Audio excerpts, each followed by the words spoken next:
fascinating rhythm. It's wonderful, long ago and far away. Isn't it a pity? Shall we dance? How long has this been going on? Kendall Almerico is an attorney with 32 years experience who is considered one of the top crowdfunding and Jobs Act attorneys experts in the United States. Let's just, not one of, I'm the top. Yeah, the. He is with the. two E's, two E's. Mr. Almerico was called one of the top A-plus attorneys in the country by Forbes and Venture Beat. He's incredible. I don't know what else to say. I'm just going to end it there because that's more than enough. Most people don't even know what a Jobs Act attorney yeah. is. When Forbes called me the top Regulation A attorney in the country, I was just so happy and so proud, and I was like, I'm going to just tell this to everybody. And what I didn't tell everyone was I was the only Regulation A attorney in the country at the time. The only. So I was the only one at the time. So I was the best one, probably the worst one too. But now that was years ago, and now there's a lot of people doing what I do, and it's really actually a lot of fun and a good thing that helps a lot of companies and a lot of people. Well, explain, we're going to get into your background, but at first, because we're on this subject, what is it? Sure, it's very simple. What does it mean? So everyone's probably seen Kickstarter or GoFundMe where you get something in your inbox or on your social media and says, hey, I'm raising money to do something to help somebody. Someone needs surgery and I want to raise money, or someone's created some new product and they're trying to raise money to do that. So that concept has been around since about 2008 when the recession kicked in and people had no way to raise money or pay medical bills and what have you. People started to be able to go online and raise money. And it was a kind of a phenomenal thing. It's not new. I mean, think about it. You go to church, people pass the hat. Right. You get a lot of small donations from a lot of people. It turns into a big amount of money. And every week. Bingo. That's crowdfunding. Yeah. You take a crowd, you take small amounts of money from them, and you fund something. In fact, it's funny, people always talk about Mozart used to actually crowdfund his concertos.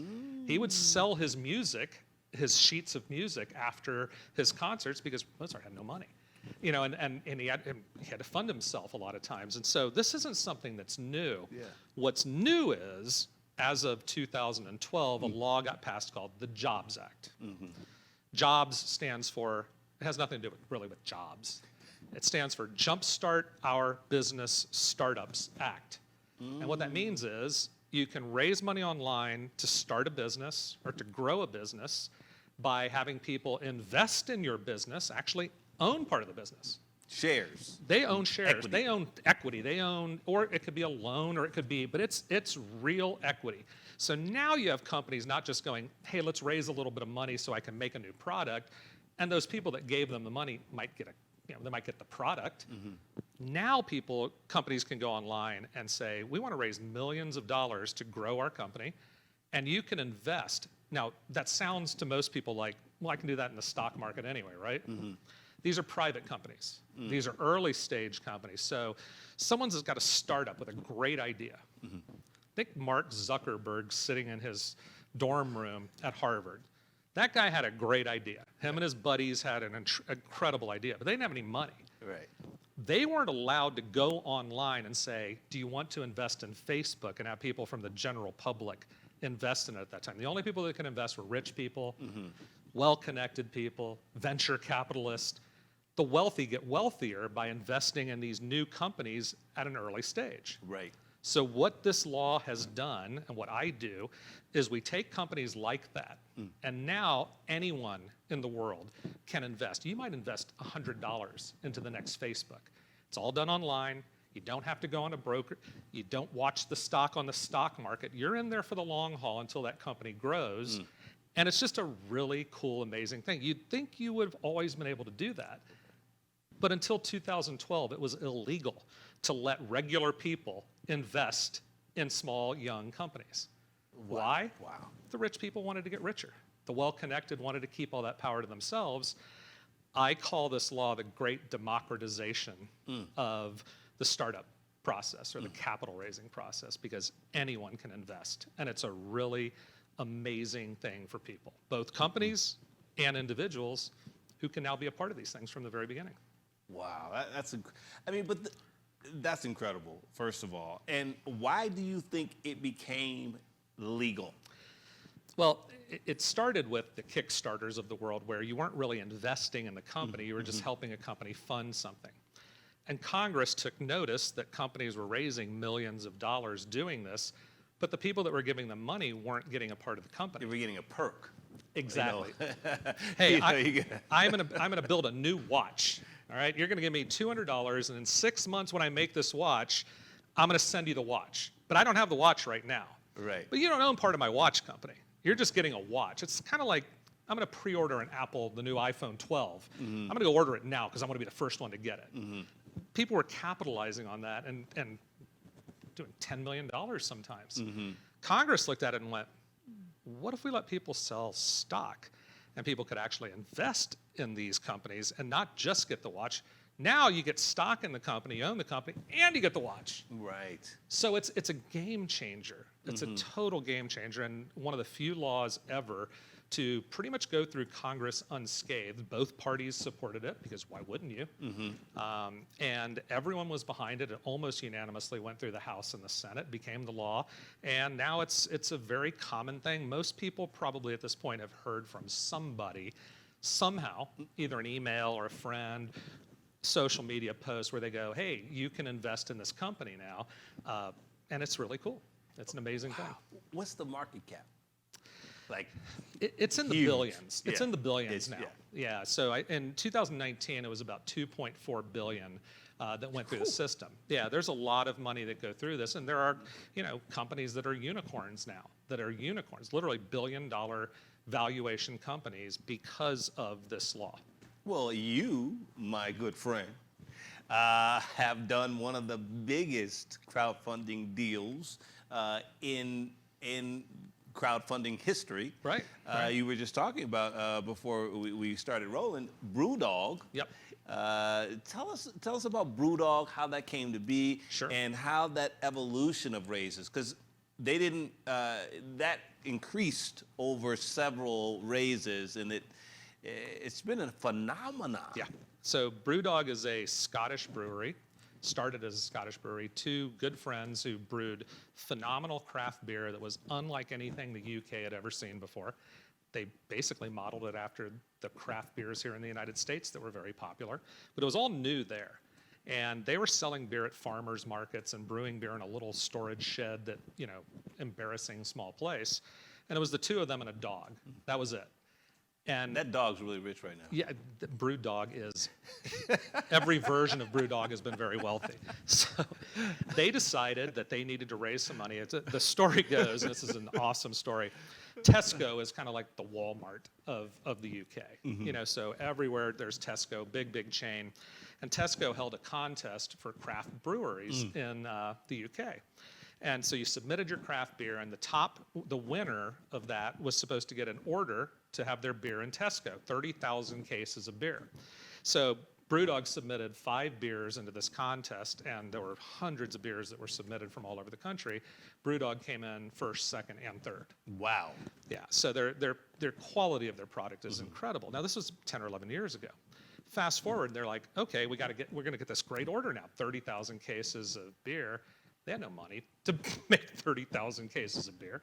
They had no idea how they were going to do it. So, and I may have the numbers wrong. I may have been 30,000 bottles of beer. But bottom line is they did their very first equity crowdfunding offering. And they went out and raised $700,000 from people investing a small amount of money into their company in the general public.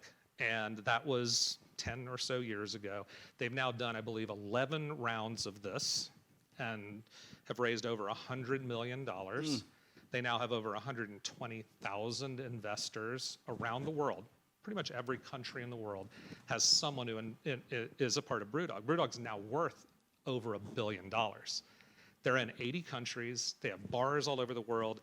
They have 4 breweries now, one in Scotland, one in Columbus, Ohio, one in Berlin, and one in Melbourne, Australia.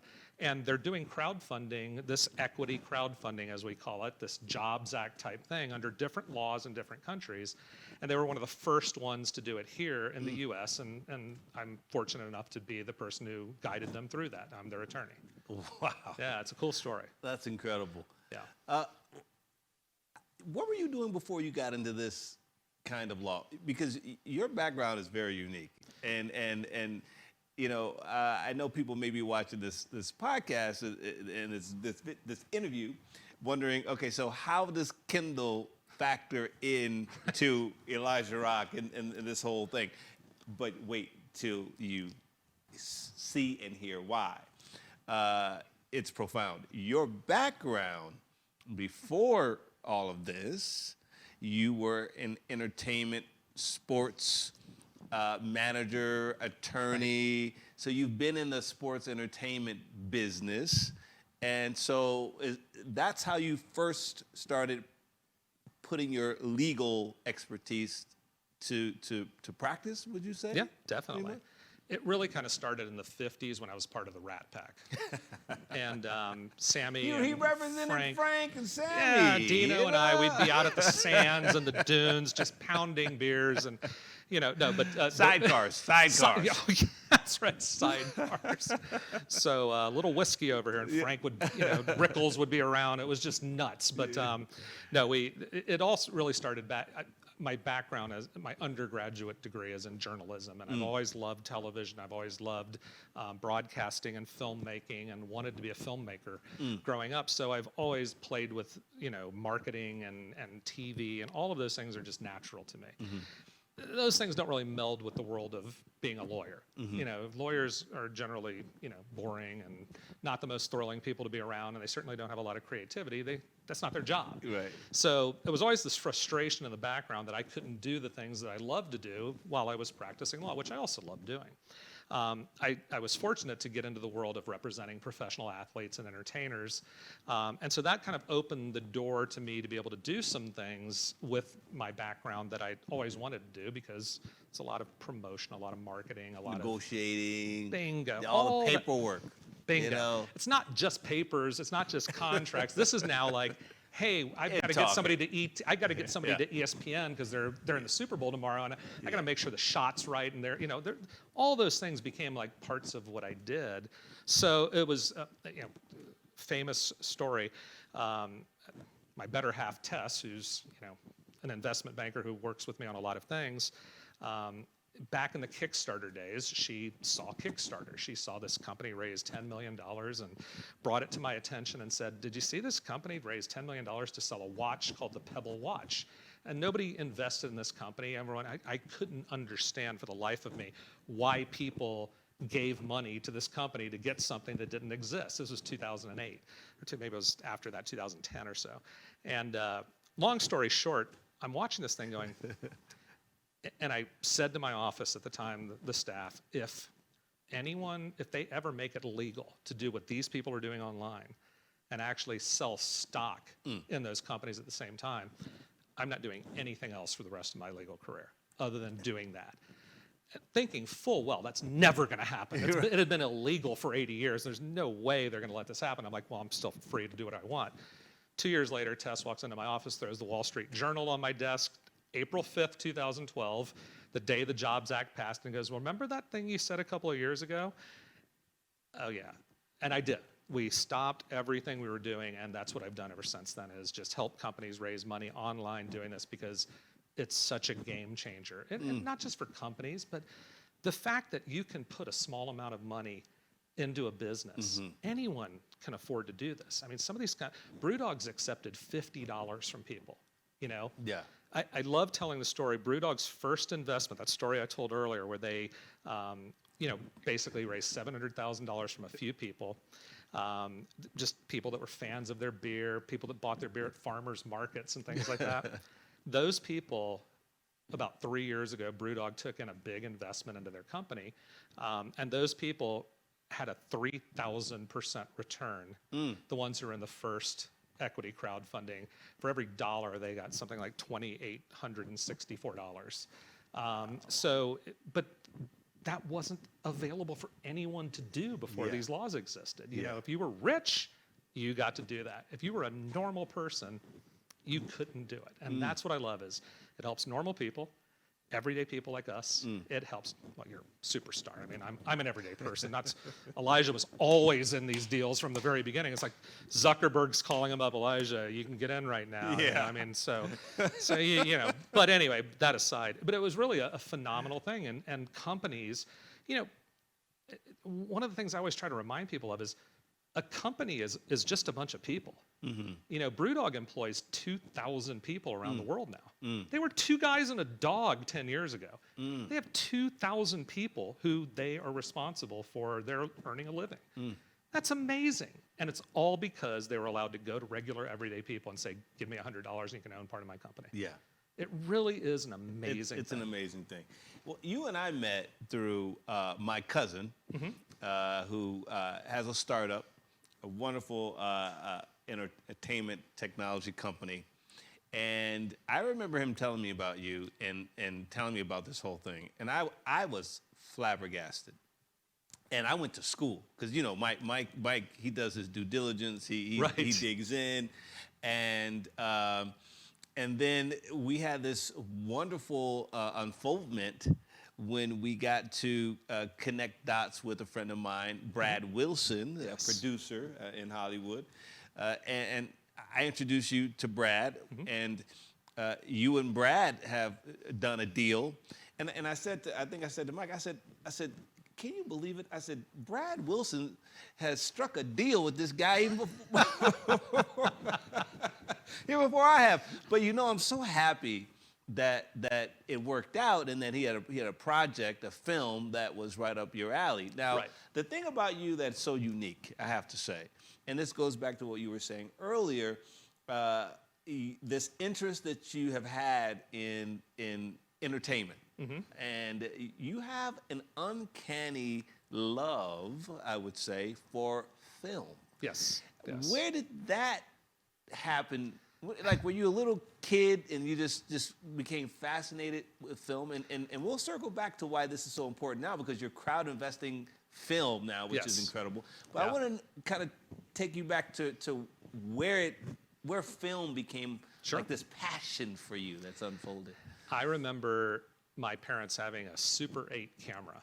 You know, Super 8 film. It was like these little cartridges you put into a camera, and walking around with that thing when I was probably 8 or 9 years old and filming stuff. And then you had to take it to the drugstore and they had to send it off, and then they sent you back this little thing and you had to put it in a reel and watch it, and it was no sound and it was horrible quality, but I was fascinated by this concept of being able to videotape, you know, they didn't have video at the time, but you know, to be able to film something and then show it to people. And even as early as being in 6th grade, I was making movies with these cameras with my friends and showing them in class. Through high school, you know, constantly doing this. This is back in the, you know, late 70s and 80s, you know, since I'm, you know, I shouldn't date myself because I'm actually only 35. But I know you but the bottom line is, it's always been a part of what I love doing, and I've always kind of been a natural, you know, I like being up in front of people. I was a professional magician for 10 years. Were you really? Yes. As a kid, until I turned 8, from the time I was 8 years old until I went to college, I did magic shows for people, birthday parties, stage shows, levitate people. I loved that kind of stuff because I just like being up in front of people and entertaining. So it all just kind of came together where I finally could do all these things in something where I could actually help people and not just, you know, boost my ego by getting up in front of making a rabbit disappear, you know? Yeah. Well, I'm glad you're here at Virtual Vegas Studios. Yes. We're here in Las Vegas. So speaking of magic, we're making magic happen right now. That's it. And I do have an audition to replace Siegfried and Roy. So right after this, I'm actually going over to the Mirage to do another audition. Yeah, we're bringing it back. Keep our fingers crossed. We're bringing it back. I'm rooting for you. The new Siegfried. It's actually going to be Kendall and Elijah, or Elijah and Kendall, depending on which way you want to do it. We'll put it together. Sounds better, Elijah and Kendall. We can start on this stage right here. That's it. I'll go get like a very small cat, because we're not doing tigers. No, that shit scares me. No, I'm scared of tigers. Not getting close to one of those things. As well. Yeah. Phil, man, you are doing a film. Speaking of animals, tigers, cats. You're, Oh my. Yeah, you're crowdfunding a dog movie right now. It's called The Furry Fortune. The Furry Fortune. Okay? Right. It's about a dog that sheds money. Yep. It's kooky, but it's lovely because people love dogs, and you're crowd investing this film right now with Brad. How is this going, and how much are you raising? How much have you raised, and how much more do you intend to raise to meet your goal? So what's really interesting about what I do is it's not just companies. You know, I mean, it's always a company, but it can be a product, it can be certain other things. And I've always seen what I do as not just being, hey, it's a company that creates a product and we're going to go out and raise more money and make more products. I've always wanted to do this for a film. And This is your first film? well, this is the first film that we will actually get to. We've tried to do one before. Yeah. And it just takes a little time. I mean, there's a lot that goes in behind the scenes to make these things work. Because people don't realize you have to mobilize the project. And we were gonna do a deal, and a part of the situation was to mobilize the project. Those involved, you know, there was a barrier of entry that needed to be met. That's the problem. And it's not like, you know, it's not like you just call Kendall up and you go, hey, Kendall, help me crowdfund this company or film or piece of intellectual property. It's not that simple. No, you don't turn on a spigot and money pours out. You got to have some mobilization funds to do that. You can explain. It takes a team too. Yeah. You have to have people that are working together, and you have to have some money to start because you have to do marketing, and there's some filing fees with the various government agencies. They got to pay you. Listen, that part pretty much prices everybody out of it. No, I mean, it's funny. I back end almost all the fees. You're very fair. You're very fair. Well, and because I want people to be successful, so I want to be successful with my clients. Right. So I always back end the grand majority of my legal fees, which is funny when I'm the top crowdfunding expert in the world according to all these websites and publications, and yet I'm probably the cheapest up front of anybody to do this, which is remarkable. I get paid pretty well, once the companies raise money, but it does take money up front to do this. And thus you have to believe in it. That's the only thing. It has got to be a project that you feel that can actually work. And the team that you feel can actually pull it off. That's it. It's got to be the whole thing. It's got to be the big picture. I mean, I get contacted by dozens of companies and dozens of people that want to do this, and I take on maybe one or two a month because I've got to be really careful of who I get involved with that they actually can do it. Yeah. But the Furry Fortune is a great example of, so Brad and I met through you. We were talking about doing another project that we needed to get some upfront funding to get to this stage, couldn't do it, and that's the hard part. So Furry Fortune was a little bit of a different story because we had the ability to get some money up front to do it. And Furry Fortune is a book that was written about a dog that jumps through a rainbow. It's a family film. Yeah, it's a family film. It's kind of like Home Alone meets Benji. It's like, so. That's a great analogy. Yeah, I mean, that's kind of like. That's what I meant by a little kooky, just because. It's nuts. It's a little nuts, but I see how it will work. And here's the thing. We live in a world where people want family entertainment. Yeah. Especially, gosh, during what's gone on the last few months, kids are at home, they have nothing to, Netflix, everyone wants family films. And so I thought this was like the perfect film to go and do this on because it's just such an easy sell. I mean, it's going to get distributed, it's going to be a good movie. And working with someone like Brad, Brad Wilson worked with Robert Duvall for 12 years, produced Robert Duvall's films. Great team he's put together, award-winning director, writer. Steve Dorff, who's in the Songwriting Hall of Fame, is writing the score. I mean, this guy wrote standards that Kenny Rogers songs and Barbra Streisand. I mean, he's got the team to do this. And it's got all the pieces there. We just need $500,000 to make the movie. And people probably go, $500,000? How do you make a movie for $500,000? And Brad's like, that's what I do. Well, that's the independent margin right now. Right now in the independent filmmaking, $500,000 to $1 million, closer to a half even, is where that's the sweet spot. That is. And think about it. If you've only put $500,000 into the film, you can make money with the film. And if people are investing $100 in the Furry Fortune, and you make it for $500,000, and it's successful and raises, and it makes $10 million or $15 million at the box office, those people are going to get a really great return on their $100. But even if it just does okay, you know, and it gets on HBO and you see it on an airplane and it's like a, you know, video that kids watch, the chances that it's not going to make a profit if you only spend $500,000 on it are very small. Right, especially if it's well made, and with technology It's got to be good. If you got a good team, you can do well. We got a good script, good team, good cast. And that's the thing. It's got it takes all of that, and I trust Brad and his people to yeah. do all that. They've been doing it for years. Absolutely. But what I love about this is the fact that, you know, who's ever been able to sit at home and go, I can invest in a film that my kids are going to watch, that I know is going to be clean and entertaining. There's going to be little jokes for the parents also. I mean, I'll throw a little tidbit of information that's going to come out next week, but I'll give you a sneak preview. Yeah. So we signed a deal for the Furry Fortune with a dog food company called Gentle Giants Dog Food. I heard about this. Yeah, and Gentle Giants Dog Food is actually a dog food brand that is in Walmarts all over the country and Kmart's all over the country, and it's owned by Burt Ward, who is the original Robin on Batman. Holy Batman, that guy is Burt Ward.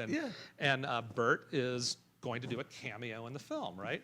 So Burt's not starring in the film. Burt's 80, you know, and still energetic and great as can be, but he's not wearing Robin's tights anymore from the TV show in the 60s, right? Right.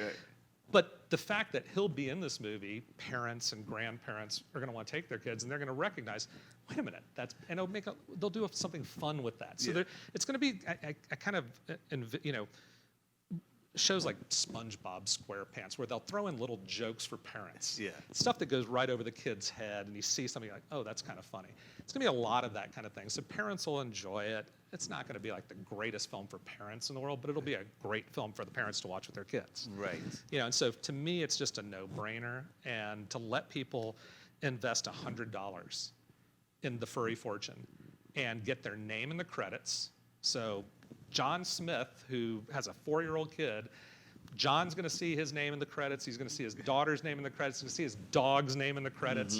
And he's going to be able to look at that for the rest of his life and go, I helped make this movie. Yeah. I gave him $100.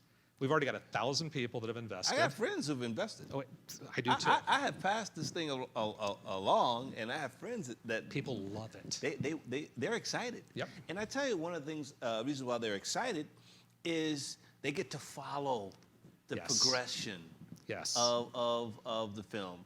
You guys are doing a good job of letting people know of your social media, your marketing plan. You have to have a plan. You have to have a marketing plan to not only share the film with people who don't know about it, but the people who are already in, how to keep them invested in the story, in the unfoldment of the story. I'm sure they're going to get some other kind of perks behind the scenes when you start making the film. And this is all outlined on your page where people can see at the different levels. And that's what I like in terms of it being akin to, in terms of the presentation of crowdfunding, is that you can see the different levels that you can buy in at.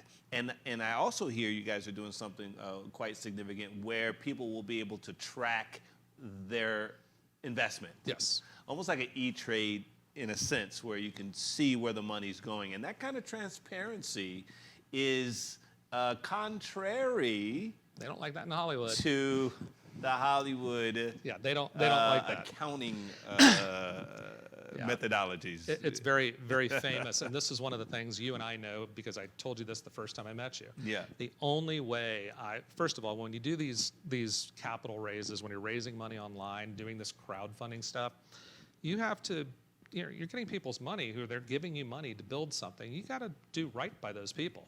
Well, and you're held to the coals by the SEC, which means, what is that? It's the Securities and Exchange Commission. They can throw people in jail. You know, they can throw you in jail. That's Fed time. Yeah, you do not want to mess with those people. So everything has to be above board. Everything has to be vetted, and Hollywood doesn't work that way.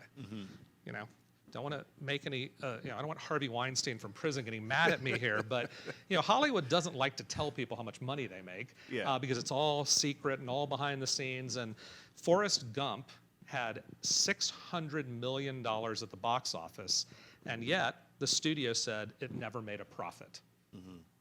What? That's not even possible. Well, that's because profit, the way they defined it was, let's line everyone's pockets or pay this guy or pay that guy. And at the end, there's no profit, right? We don't do that. And you and I had this conversation the first time I met. Brad and I did too. The only way I'll get involved is if we have totally transparent finances. So people put $100 in, they're going to get financial statements. They're going to be able to see what's going on. Brad's talking to them once a month. We spent $25,000 on this. We spent $5,000 on that. We got this. They're going to know every dime that was spent on that movie. And when we get contracts in to distribute the movie, we got $1 million from Netflix. We got this, we got that. You're going to see every bit of that in full transparency so that no one can say, you know, Furry Fortune made, God, I hope it makes $600,000. If it does, I'm buying this studio from you. But no, no one's gonna wonder where the money went. Right. To me, that's important. We've already raised about $330,000 of the $500,000. Congratulations. And so it's going really, really well. And we know we're going to raise the full amount. And the good news is, even if we don't get there, Brad has the contacts to finish out the financing we need, and we're going to make the movie. So, but you're right. One of the things you said that I love, the transparency issue of letting these people also, you invested money in this film, and yeah, you're going to see your name in the credits, but what are you going to do for the year between now and the movie's made and it gets released? So every week, Brad is doing a little podcast just for investors. This is what happened this week. You know, when we start actually pre-production, you're going to see video of what's going on the set. Every week, you're going to get something new only for investors. So it's going to be like you're there. And if you invest enough, people that invest at the higher levels, $5,000, $10,000, you know, that's not your average everyday person who's going to do that, but some people do that. Yeah. And anyone can. You actually get to come to the set. Yeah. You know, you actually can be in the movie. Yeah. You know, so we get to do these really cool things. But can you imagine, you know, a studio in Hollywood saying, come out here, you know, help us finance this film. We're going to tell you everything we do with it. We're going to put you in the movie, and your name's going to be in the credits, and you're going to own part of it. And if we make a bunch of money, you're going to get part of it. They would never do that. No. And it's awesome to be able to do that. Yeah, that's it's my lifelong dream to be able to make a film that people love, and not that I'm making it, but to help it be made, but also to be able to have people get a return on their money and walk away and not only tell their grandkids someday, I helped make that movie, but I also made money. Yeah. I made a return on that. And once we do this one, and once we make money with this one, then we're going to do a lot of these. Of and we're going to course, do bigger because, ones. Yeah, the proof of concept is there, and That's it. And I'll be right in tow. There is no question. That's going to be exciting. Well, we asked you to play the dog in the film who sheds money, but then the costume was too big, and it just... I did play Snoopy in Your Good Man, Charlie Brown. Did you really? Yeah, and I I retired. know that. I know the soundtrack. You know the that. soundtrack? Yeah. I do. I retired the role, but for you. But for you. I played Schroeder. I played the piano, and Yeah, that's yeah. about it. So. Yeah. I was going to say Pigpen, but that's not, you know. I'm wearing a suit today. There you go. I want to ruin my image. There's a nuance to this that I think is really interesting. And there's a lot of little nuances, but this is one that comes to mind regarding in this space where when you go, say you have an investor that puts in, say it's a $1 million film. You have private equity investors that put in $500,000 at, say, $1 a share. And there's this, the potentiality of when you go to the crowd, you can maybe increase that share, maybe it's $1.50 a share. And then when the money comes in from the crowd, you can make those accredited investors whole $1 as it comes in. So it's almost a way to, to help mobilize. Yes. Say it costs a couple $100,000 to mobilize a project, those investors can be made whole if they would like to be made whole by leveraging the mass collective bargaining power of the crowd. Does that frame that correctly? Yeah, I mean, most people come to me and say, I want to raise X million dollars. And I usually tell them you're going to need X $100,000 to do that. The film is different. We were able to do that on a much, much smaller starting number, but the more you try to raise, the more it costs up front to do it, because the more people that have to be paid to do certain things, especially marketing. So a lot of times we will go to the rich guy who used to invest and do the whole thing and say, hey, you put in the first 100 grand. And yeah, they're getting a sweetheart deal. You know, they're getting a better deal than those people on the street are. But they also put in the first money. Right. They made it possible for those other people to invest, and I want those are the people I care about. Right. You know, but to get to the people I care about, to get them the opportunity, sometimes you got to take money from a bank or an investment bank or a Wall Street firm or a rich guy who puts in the first money to make it all happen. And you know what? If you put the first money into something to make it happen and make that opportunity for everybody else, you should get a good return. Little perk, yeah. You should get something for that. Yeah, It's absolutely. fair. It's fair. Yeah, yeah. But the difference is, in the old days, they were the only people who got to invest. There you go. So they took the whole thing out. They invested the whole amount of money. They got all the returns, every bit of profit. And the little guy got to pay money to buy a ticket to watch the movie and go, wow, that was really cool. Not pay a ticket, buy a ticket and go, I own part of that movie. And merchandising. And merchandising, yeah. This dog sheds money. Man, if I can figure out how to actually do that in real life. But I mean, merchandising from this film too is another opportunity. You know, if you invest in this movie, you own part of the merchandising. That's another revenue, yeah. Yeah, it's incredible. I mean, there's just it's such a cool opportunity. For a $500,000 film, what's the basic mobilization cost? Well, in this one, it's probably On between $25,000 and $50,000, I would say.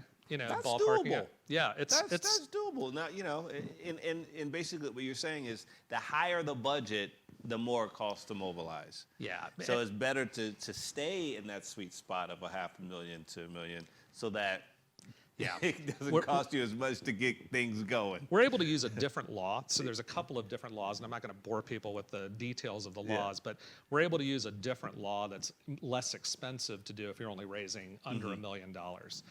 Unfortunately, under $1 million for a lot of companies, not a film, but for a lot of companies, it's just not enough to do what they're trying to do. You want to create a brand new product or open a new plant or open a new brewery or whatever. Yeah.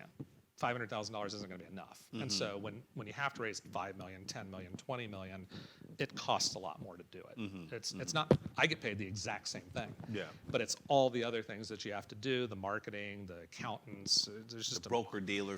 Everybody has to get paid. Everybody has to get paid. Yeah. So it can become much more expensive up front. Yeah. Let me ask you this. We are in a crazy time. Something going on? Something going on. This COVID situation. Oh, yeah, I forgot about that. It's just upended everything. Luckily, we are exactly 6 feet and 1 inch apart. I measured it. We are. Yeah, we had a tape measure out here, so we are okay. We are good. We're good. Thank God. Yeah. How does this in any way, shape, or form, in your opinion, have impact on in a positive or a negative way to the future of crowd investment? Sure. Crowd investment funding? It has both positive and negatives. As a positive, it's interesting. When this first happened, of course, I had a lot of clients who were out there raising money doing this when it all happened, and they started shutting businesses down and people weren't allowed to go anywhere. And clients came to me and said, what should I do? And I said, well, most of your investment comes from people being online, seeing it on social media or getting an email or hearing about it. This isn't people walking into a store and going, I think I'll buy that investment. This is stuff you do at home. Well, everyone's going to be at home. People are going to spend more time on social media. People are going to interact with social media more. I said, we should really double down and actually market more on social media and see what happens, at least for a while. Yeah, conventional wisdom would have told you to do the opposite. It was the right thing to do. We have had more investments, more money invested, more businesses using this since COVID started. And part of that is the bad part of it, which is there's a lot of businesses now that need money desperately. And so people are now going, I had to shut down. I have a client with 110, in their whole chain of restaurants that they own, they have 110 restaurants that had to close, or at least, temporarily close. And they made it through this because of what they were able to do. So there's a lot that goes into this when you think about it, but opportunity always arises from everything that happens, and this law is not going to work for a lot of people because they don't have the money to be able to do it now. But there's a lot of opportunities out there. I mean, I keep telling people, and I have a client who's I'll talk to you about in a second because you'll really appreciate this. But I think people are not going to reopen offices, and people are going to start working from home for a long time. Not every business. What's going to happen to all that office space? That's a good question. Yeah, who's going to fill up those big buildings with stuff? Yeah, in Manhattan, for example. What's? Who's going to? Well, those are opportunities. Maybe somebody turns that into, big building gets turned into apartments. In the middle of Manhattan, beautiful real estate that used to be offices, but no one's going to the office anymore. They're working from home.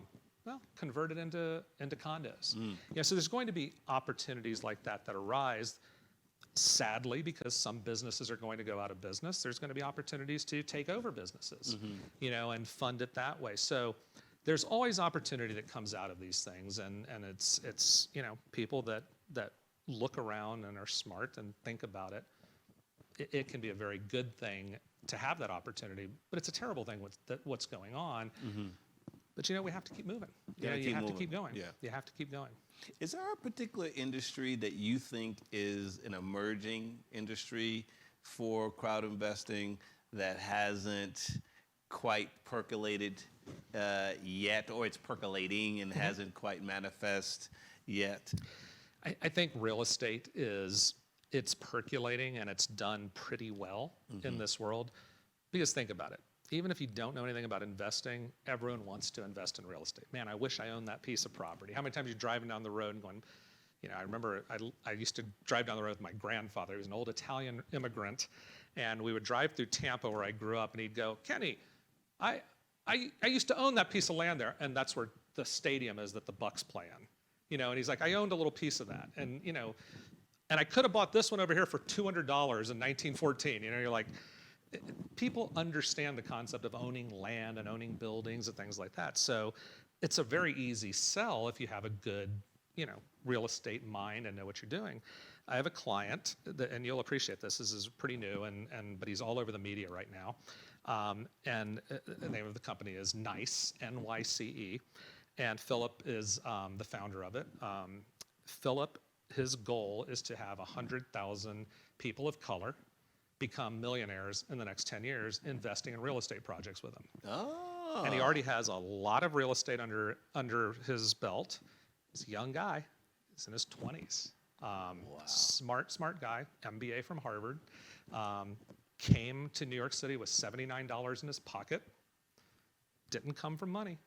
And he has built this nice little world. And now he just raised money for a dormitory type place near Temple University.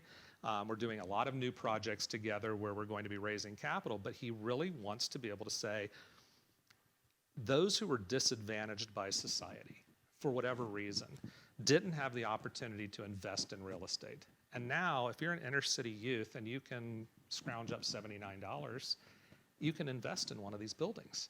Oh. You could never do that before. I'm excited. I want in. It's super exciting. I want to put in. Let me know. That's exciting. It's a super exciting thing. That's awesome. Yeah. So it's nice to be able to say, people always say, I get a lot of calls, people saying, I want to do this for, like a fundraising kind of thing or to help a community or whatever. If you can tie it into a community like that, you can't go out and say, I want to raise money and give it to the inner city. It just doesn't, that's not how this works. You got to invest in a business, an investment. But to be able to say, I'm going to help, I'm going to teach people how to invest in real estate and let them do it for a small amount of money. That's what I love about this. It really is the great equalizer for everything. That is great. Yeah. That's great. This has been an incredible time with you, sharing all of this information about equity crowdfunding. You have you mentioned your partner in crime, Tess. Yes. And how long have you guys been working together? It's been 8 or 9 years, I would say at this point. She's in studio with you. She came to Vegas to hang out with you. It seems like you guys have a great partnership. We are. So what's great is that she is the investment banking part of that, and people don't know what that means. She's the person who, behind the scenes, every time someone invests in a company, she makes sure all the paperwork's in place, that they money comes into the bank account, the money gets cleared, and no one's illegally investing, and no one's laundering money. There's a whole lot of stuff that goes on behind the scenes that she takes care of. And then when that person who gave $100, all that's cleared, she's able to push a button, and that person gets their shares in the company. So it's a, imagine when you have companies, we have a offering going on right now. I'm going to sound like a total degenerate because I represent a brewery, the first cannabis cultivator. Oh, that's going to be huge. Yeah, so the That's gonna be huge. first one ever to get through the SEC is a client of ours, Golden Seed, in Santa Cruz, California. So marijuana is illegal at a federal level. Still can't, federally illegal, but they're totally legal what they do in California. They have incredible products. They have a huge campus to grow it on. They grow it in greenhouses naturally. They make their own soil. This is the craziest thing. They have a worm farm with 16,000 pounds of worm that go into the dirt. They feed it local compost, and the worms poop out what worms poop out, which is literally the best soil you can grow in. That's what they grow their plants in. So it's phenomenal. And we went to the SEC and said, we want to be the first company that's a U.S. cannabis company, even though it's still federally illegal, to get the federal government to say you can go do this. And we did that in January of last year. Wow. Yeah, so they've been selling stock now for a few months and have raised millions of dollars and have over 3,000 investors at this point. And what I love about it is, it's a great, again, Tess will tell you, she gets emails from people all the time that says things like, I just want to thank you for the opportunity to do this. I can't believe I'm able to invest in a pot farm. And it sounds almost ridiculous, but she actually has to deal with every one of those investors to make sure that they get their stock. And so that's her job, Well, maybe one of the things you could do for our viewers and for our listeners is maybe put a list of companies that you recommend people taking a look at. Sure. Because a lot of people don't know that these companies exist. Right. A lot of people watching, listening, don't know about the Furry Fortune, right? Furry Fortune, right? They don't know about Brewdog. They don't know about this new venture that you just spoke of, and that kind of education is important. And these are companies that you endorse, that you think, hey, they have merit. They have, and this could be an addition to the portfolio of stocks or real estate, whatever that you have going on. This is an addition. If you were to, counsel an investor, how much of one's portfolio would you say you might want to put aside for these kinds of opportunities that could be huge payoffs, as you just mentioned? Well, first of all, the first thing I tell anyone who wants to invest is don't invest any money in anything that you can't afford to lose. Right. The second you write a great check, caveat. And it's true. I mean, I owned a lot of Bank of America stock at $70 a share when it went down to $12 a share in 2008. And I say that not because I'm an idiot and lost a lot of money, but because Bank of America is literally the largest bank in the world and the safest banking stock you could invest in at the time. So even these blue chip companies, when you invest money in them, don't invest money that you can't afford to lose. This should never be your nest egg. It should never be money that it's kind of like when you come to Vegas. If you can afford to spend $200 gambling, spend $200 gambling. Right. Don't spend $2,000. Right. This is the same thing. It's a form of gambling. Even if you invest in Apple, what happens if Apple goes out of business? What happens? You never know. We live in the craziest world in the world. So with that caveat of don't invest any money that you can't, and with also the caveat that I am not an expert on picking stocks, as I can, from my story I just told you about Bank of America. But I will tell you these are interesting opportunities, and you should go on these websites, look at the Do companies. your There's due diligence. Bingo. Talk to your advisors. Is this something I should do? What can I afford to invest? Don't listen to me. Right. You know, listen to the people that actually know what they're doing for you as an investor. But, you know, Brewdog is an interesting company with a worldwide and $1 billion valuation, easy enough to find online. Golden Seed is at owngoldenseed.com, the first cannabis company ever for the U.S. government to say you can go out and sell stock to the general public that grows the plant. There were newspaper articles written about me when I said we were going to get through the SEC and do this, where people were going, he's going to jail. And in living in Washington, D.C. at the time, I was like, they might knock on my door and come across the street and haul me away. No, I knew that wasn't going to be a problem. And, you know, we've been selling with no problems, and it's great. InvestFurryFortune.com. You know, you want to buy into a movie. It's my pet project, pun intended. But Furry Fortune is just a wonderful thing. Keep an eye on NICE companies, NYCE. Up and coming, you're going to see it.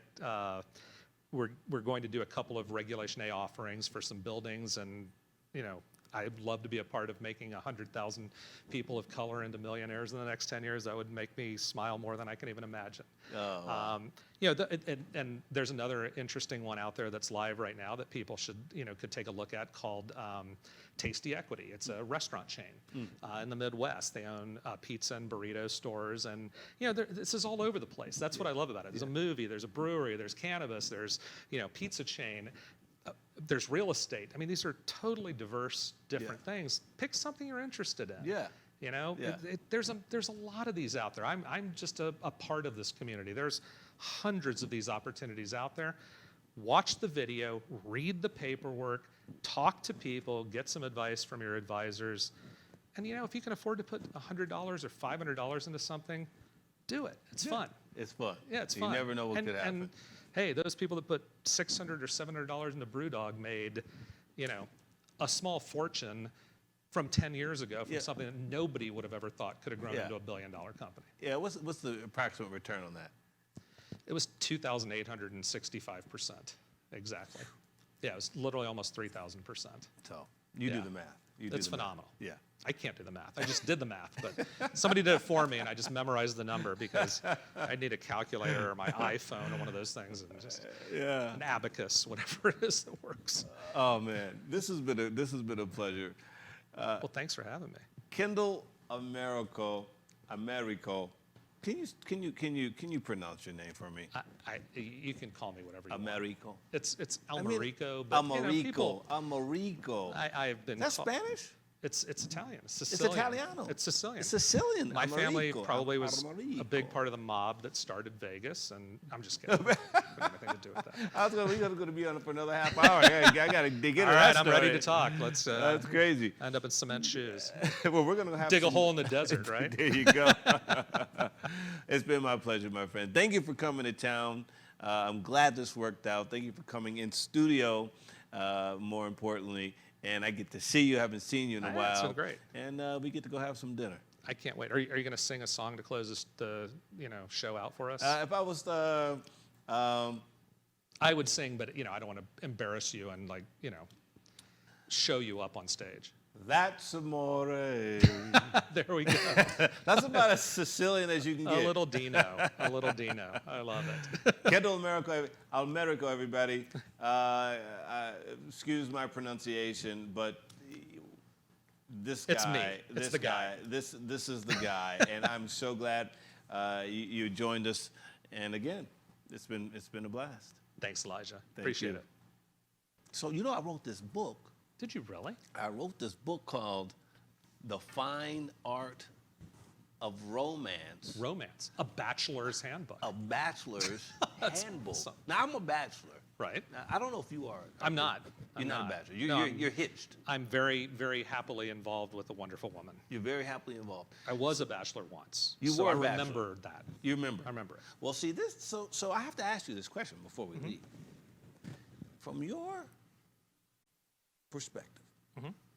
Now this is about giving guys some insight on courting, because a lot of times I feel like guys, they may have some maybe esteem issues when it comes to being, in the dating scene, Right. being competitive, being able to attract what I call a woman of high social value, Yes. someone who would meet them at their level of accomplishment, and then also, some guys just don't know how to, they don't know how to put their haberdashery together. Yeah. They go outside, they're just mismatched, and so I kind of take them from the external to more of some of the inner, credo, developing a credo, and sort of in the honoring women and being more authentic when we communicate in these types of things. So that's what I try to uncover for guys, and this is sort of an homage. So from your perspective, when you were courting, because you accomplished the goal, you actually met a woman that you are happy with. So how would you define the essence of courtship? This is a good one. Let me start by saying this. Because I'm so damned good looking, Yes, I've always had to fight women off, and it's really been tough for me, to get through that. But that aside, no, I think that it's just comes down to one thing: respect. You have to have respect for anyone you're in a relationship with, and you should treat them with respect and be honest and be truthful and be open. And it doesn't make any sense. I mean, I friends of mine who, back in the old dating days where they would turn into a different person when they went on a date. And I'm like, be yourself. What's going to happen when she finds out that you're not this guy? You just got to be yourself. Do what you do. Yeah.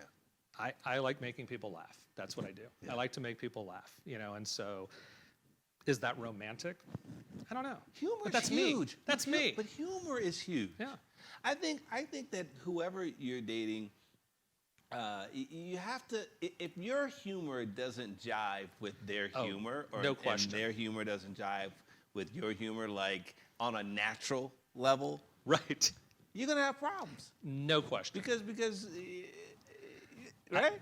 And by the way, that's not just in dating. That's with in life. Any relationship. Yeah, any relationship. I'll tell you a quick story. Twice I've done the same exact thing on a phone call in the last year. Someone mentioned something about singing, and I said, I'm actually a very good singer. I'm not. I can't sing at all, as you well know, because I tried to sing Happy Birthday with you once, and you're like, shut up, Kendall. But I'll tell people I'm a really good singer, and then I say, I sound a lot like Bob Dylan. And then I'll do my impersonation of Bob Dylan, which is basically, he can't sing either. Yeah. Once upon a time, it's so fine, it's on the fine, just start making gibberish noises. I did that on a phone call, and I got like 20 people laughing on a Zoom call. I did it on another call, not a single person even cracked a smile. So same kind of thing, in courting a woman. If not everyone's funny, not everyone's handsome, not everyone's debonair, not everyone can dress like you. My socks don't match. I can't help it, And I'm certainly not wearing any pants. This is all chroma keyed in. But no, the reality is you just have to be yourself. Yeah. And you're going to mesh with certain people. That's right. And you're not with certain people. But don't try to force it. Yeah. If it's not working. That's right. There's someone out there for everyone, and someone out there for you, no matter what you're like. Just be yourself. Just be yourself. That's what I think is the most important thing. I don't get any better than that. That was phenomenal. I wrote a book also called Kendall's Tips for Dating. I haven't really written that, but now I'm going to. You going to? Yeah. Do you want to write it with me? I've inspired you. Perfect. I'm down. Can we sing a duet as Bob Dylan? We can. No, let's not do that. That would be terrible. Kendall Almerico, everybody. It's been great. Thanks a lot, Jeff. How long has this been going on?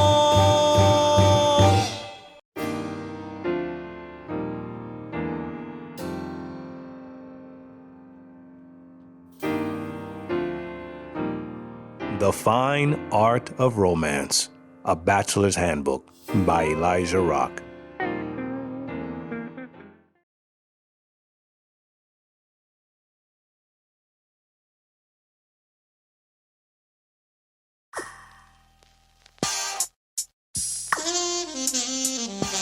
Sax is the new sexy.